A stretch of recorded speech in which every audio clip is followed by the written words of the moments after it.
Hi guys, today we are taking a overlook on the development of the new region for my game. There have been a lot of changes to the game and a lot of new things added for the new region. So let's take a quick deep dive on all the new things added to Adventures in Platinum. The backstory of the region is that it has become, throughout the past decades, the center of natural resources and manufacturing in the whole Platinum. And the story and quest lines of the region will actually focus on the Mineshaft tunnels dug under the region. When starting to work on the Mineshaft Network for the game, I actually constructed a small map for myself to kinda keep track on the approximate location of the actual tunnels. So let's take a quick overlook on how the Mineshaft tunnels themselves actually turned out so far. You go down to the mines by interacting with the elevators above ground.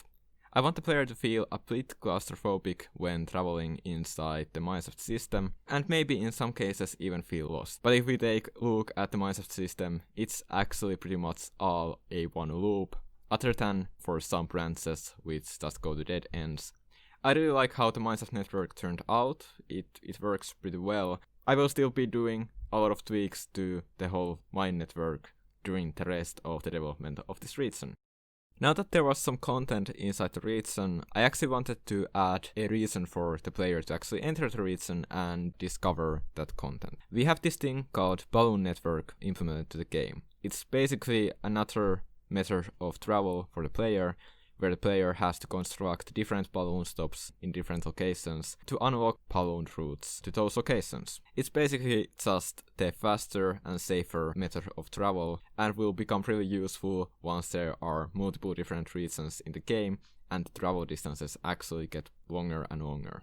The first connection in the game was actually between the stop in Aftron and a stop in Lanier Coast. The quest that actually involved building the stop to Aftron worked as the introduction to the balloon network system, but now I actually wanted to add something which would let the player get new locations to construct new balloon network stops to. So the next thing to add to the game was a balloon contractor, which would give contracts to the player to build different stops.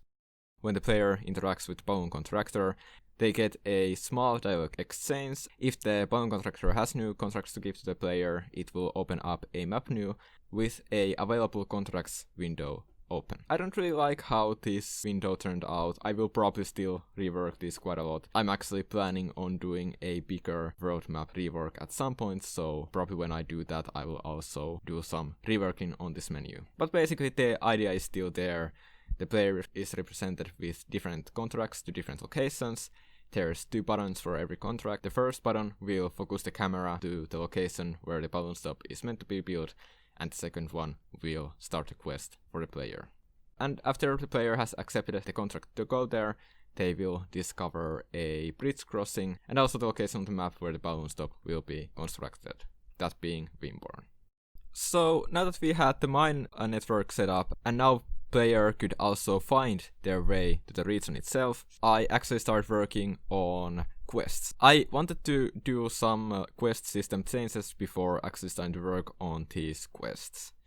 My problem with the old quests have mostly been that they have been extremely linear. The main reason behind this has been that I don't want to add dialogue options for the player just because of the scope, but I would still like to have some quest branching which will completely be determined by the actions of the player. So I started building this quest where the player is requested to go and find a small golden necklace. When the player is searching for the necklace, they will encounter a bandit which will offer to sell the necklace to the player at a price which is actually lower than what the reward is. And this is where I wanted the player to have an option to choose between actually accepting this trade offer or not. So I created a new trade system which will allow the player to, in the future, accept or refuse trades from different quest NPCs. In this case, if the player accepts the trade, that will be it. The bandit will leave them alone, and player can return the necklace to the owner. But if the player refuses the trade, the bandit will actually decide to rob the player in that place and actually start attacking the player. If the player wins the encounter, the bandit will drop the necklace, but if they lose the encounter and drop to 0 health, they will just fail the quest. I think this system was a nice addition to the game, and I would really like to add more branching systems in the future. I might actually do some changes to the order quests to also include some small branching to them as well, but right now this necklace quest is the only one which includes some kind of branching. When I started working on other quests for the region, which actually involved spider nests, I noticed that the behavior of the spider nests was pretty boring. So as the last bigger change, I actually made some changes to the behavior of spider nests. I also noticed that for some reason there was a small bug which made spiders target the player instead of other companions on the player team when fighting as a bigger group. So I actually had to spend some time fixing that logic so that the spiders wouldn't only solely target the player, which would pretty much just kill the player immediately. But yeah. Now the spawners have a small timer, and when the timer runs out, they will check their surroundings, and if the spider nest is actually controlling less than those 3 spiders, it will spawn a new spider. So yeah, those were the main changes to the game from the past month of working on the new region. I didn't go into that much detail on the quests themselves, because I don't really want to spoil them too much during these devlogs, and I want these devlogs to be more focused on the actual gameplay changes of the game itself.